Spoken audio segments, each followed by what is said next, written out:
хотын төвсгээр бүсээ тогтоосон гэж жоо хагц гарч байгаа шиг. Хүмүүсийн амнаас бол энэ жил нэр араас жоохон гайгүй юм уу.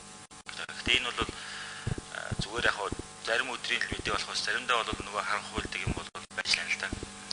Тэгээ ер нь бодлогын хувьд юу гэж бодож байгаа юм бэ? Ийм маягаар одоо энэ тэргүй одоо замбраагүй нэмэгдэж байгаа энэ шилжид хөдөлгөөн гэр хорооллын ямиг ингэж 100 харанхаар явах хэрэгтэй юм уу? Эсвэл бодлогын хувьд хийн түлшийг төлхөө эргэлэх маягаар явах хэрэгтэй юм уу? Дэлхийн хотуудын туршлагаар бол ерөөсөө утааг арилгасан гол туршлага бол түүхийн үрсийг хориглол тэгэл хийн түлшин шилжүүлсэн явдал хинээс гарсан гэдэг юм л да. Тэгэхээр энэ дээр яг бодлогын хувьд юу бодож байгаа юм бэ? Бид нэр нүүрсээ хийжүүлээд ингээд аваад явах юм уу? Нөө хой төршөөс хийн хоолоод авах юм уу гэтэл үнэхээр Монгол улсын хэрэглээ Улаанбаатар хэрэглээ жижиг ингээд байгаа. Тэгэхээр энийг ямар байдлаар шийдэхээр бодлогын хувьд ярьж байгаа юм бэ гэдэг асуумаар байгаа.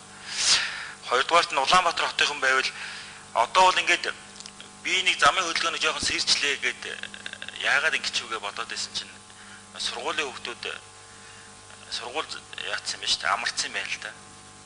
Гэтэл энэ агаарын бохирдлын чинь 20% нь бол автомашинаас гарч байгаа утаа гэдэг байна. Тэгээ энэ Улаанбаатар хотын хэмжээнд шийдвэрээ гаргаад энэ олон хувийн сургуулиуд өглөө болгон нэг хүүхэд нэг машинаар ирж байгаа байхгүй. Жишээлбэл Зайсангаас одоо Улаанбаатар төрийн ордон руу ирэхэд бүтэн 1 цаг төгжиж байгаа байхгүй. Тэр хооронд нөгөө машинууд бүгдээрээ одоо ямар ч хөдөлгөөнгүй мотор нь ажиллаад нормалдал байж байгаа шүү дээ.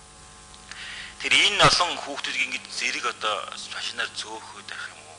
Эсвэл тэр хувийн сургуулиуд нь автобус гаргаад энийг нь 4 журмаар зохицуулаад зөвхөн автобусаар зөөдөг хэмжээд болохгүй юм. Би одоо энэ хувийн сургуулиудыг, хувийн дунд сургуулиудыг хараад тахлаар юу яаж байгаа байхгүй. Ингээд төлбөрнгээд маш өндөр. Дээр нь автобусаар зөөхлөөр дахиад 4-500 мянган төгрөг нэгч байгаа байхгүй. Нэг хүүхдээ автобус зөөхийн тулд. Тэгэхээр эцэгчүүд тэгж автобусаар нь өчнөө мөнгө өгчээснээс өөрийнхөө машинд нь бензинээ хийгээ зөөсөн зүг юм байна гэсэн бодлоо. Тэгээ энийг зохицуулах болцоо байдаг юм уу гэж. Гуравдугаарт нь утаа ихтэй автомашинуудыг зохицуулж байгаа юм ерөөс харагдахгүй маа. Зүгээр мөнгөө төлөөл онцлууллаа. Тэр утаатай байна уу, утаагүй байна уу хамаахгүй. Ямар ч хязгаарлалтгүй хөдөлгөөнд оролцоод байгаа юм байж. Энэ дээр бас тээврийн ямаас хүн байвал болцоо нөхцөл байгаа юм бэ гэдэг. Гуравдугаарт нь энэ хот дотор барилга барьж байгаа компаниуд ерөөсөө ингээл хотын төв дотор гэр бариад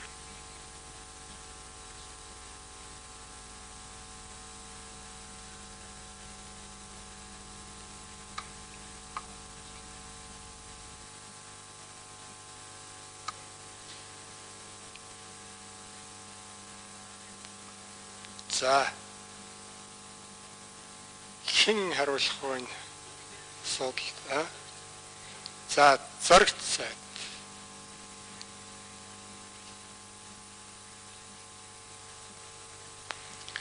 Тэ Батулг гишүүний асуултанд хариулахад энэ 100-ных нь өнөөдөр яг явуулж байгаа арга хэмжээ бол бид нарын агаарын бохирдлыг бууруулахын төлөө одоо хийж байгаа нэг талаас арга хэмжээ боловч нөгөө талаас нь ер нь бол аль ч одоо улсад ерөнхийдөө манайх ч одоо хөгжлийн төвшнгөөрөө бол ингээд нэг хүнд ногдох дотоодын нийт бүтээгдэхүүн 3000 гээд ерөнхийдөө нэг тийм дундаж орлоготой орнуудын тоонд орж штэ тий. Тэгээд ирэхдээ бид нар бол яг энэ ийм орнуудад хэрэглэгдэх стандартынхаа одоо бараа бүтээгдэхүүнүүдэд хэрэглэж сурах хэрэгтэй болж эхэлж байгаа. Өөрөөр хэлэх юм бол бид нар юу гэдгийг дээрх үед дандаа баахан Excel нөгөө нэг акцент ингээд унаал ер нь тэр үедээ бас нэг тийм хөл дүүжлэх юм дээр л гол анхаарлаа хандуулдаг гэсэн бол одоо бол ерөнхийдөө татварын бодлогоор бос бүх бодлогоор арай бас нэг агаарын бохирдлыг бууруулдаг агаарын бохирдлыг арай бага одоо бохирдуулдаг ийм машин хоног төхөөрөмжийг авахыг бид нар урамшуулж байгаатай адилхан энэ 100хан дээр ч гэсэндээ өнөөдөр бид нар зүгээр одоо юу гэдгийг нүүрснийхаа бараг тэн хагасын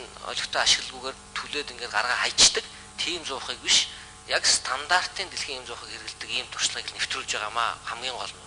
Өөрөөр хэлэх юм бол энэ агаарын бохирдлын нөхцөл байдлаас ерөнхийдөө бас үл шалтгаалan цаашдаа ч гэсэн Улаанбаатар хот энэ суурин газрууд дээр бол Монгол улсын стандартын дагуу батлагдсан энэ зохиог хэрэглэх ёстой болж байгаа. Ер нь энэ зохионы стандартыг бол манай стандартчлалын төв бол одоо стандарт нь баталсан байгаа. Цаашдаа ч гэсэндээ бид нар энэ ганцхан Улаанбаатар хоттой биш Эрдэнэ тархан аймгийн төвүүдэд сумын төвүүдээр энэ зуухуудыг бол ийм стандарт заавал энэ зуухыг гэж байгаа юм шиг л те ийм стандартны зуухыг одоо хэрэглэхийг шаардах болно. Айл өрхөөдчдөр албан газрууч дээр. Ер нь бол Батулг гишүүний хэлж байгаа бол маш зөв. Агаарын бохирдлыг дөрвтэй те нүдэнд харагдахуйц одоо агаарт мэдэгдэхүйц ийм байдлаар огцон бууруулах ер нь урт хугацаанд шийдэх хамгийн том асуудал бол ерөөсөө л энэ хий төлснийхээ асуудлыг шийдэх явдал юм байна. давхар одоо явах хэвээр нүүрсээс хий гаргах, Оросын холбооны улсаас бид энэ хий хоолой татах. Тэгээд дээрээс нь энэ түүхийн нүрсийг хагасгах гэсэн түлш болгох энэ арга хэлбэрээр бид нар одоо агаарынхаа энэ бохирлыг бууруулах замаар явна. Ер нь бол урт хугацаанд бол мэдээж хэрэг энэ манай гэр хорооллын барилгажилтын асуудал 100% шийдэгдэж агарын бохирлын асуудал шийдэгдэх ёстой. Барилгажилт гэдэг нь бол зайлшгүй юу гэдэг өнөөдөр энэ гэр хороолд байгаа айлуудыг бүгдийг газар дор байшинд оруулах гэсэн үг шүү дээ. Энэ тогтчлолтой хаусыг бий болгох, энэ хаусуудад дулаан цахилгааны татаж өгөх, энэ шийдлийг бид нар бол хотын хэмжээнд одоо төрийн хэмжээнд алсын хараатаагаар ганцхан Улаанбаатар хот биш. Ер нь аймгийн төвч гэсэндээ ийм болцлоо шүү дээ. Одоо бол томоохон хотууд бүгд ийм болцлоо. Төв аймагт очих ч гэсэн одоо ерөнхийдөө өвл хүнд болцсон байна шүү дээ. Би ингээ одоо хаяа очиж үзэхэд бол. Тийм учраас яг ийм байдлаар энэ хотын төлөвлөлтийн асуудлыг хотынхаа аймгийнхаа төвшөнд гаргаж урт хугацааны шийдлээ одоо гаргая гэдэг талаар ажиллаж байгаа. Тийм учраас бид нар нүүрсээс хий гаргах, шингэн түлш гаргахын төслүүд дээр онцгой анхаарч ажиллаж байгаа. За донд гişүү асуултаа. За одоо минутанд багтаал хариулчмаар байна. За 1 минутанд нэмээд за хэн хариулч Батэрдэн.